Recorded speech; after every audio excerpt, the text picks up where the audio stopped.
How to blend images in Canva. First, create a new design and upload the photos you want to blend. I choose photos from the Canva library to show you. Let's choose this woman because it has a nice colorful background.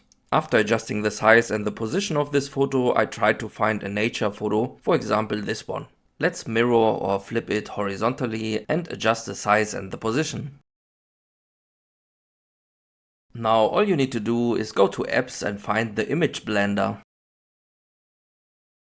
Open Image Blender and select the photo you want to blend. After clicking on Blend Selected Image, you can see there are 2 points you can click on and drag as you like. As you can see here, if you change them and dragging around, it will directly affect your image blending. Find the perfect blend and the basic is done. You can of course also remove backgrounds and replacing colors to make it look better. After finishing, just download your image as a PNG or JPG and you're done. Thank you for watching and see you next time.